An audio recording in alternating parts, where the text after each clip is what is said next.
In today's tech video, I'm going to show you guys how you can charge up your Insta360 X3.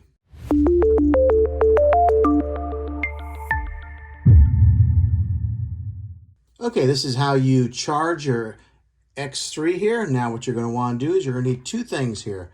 You're going to need the cable that it comes with, or if you have a USB-C cable, which looks like that on the end, then any USB-C cable will work.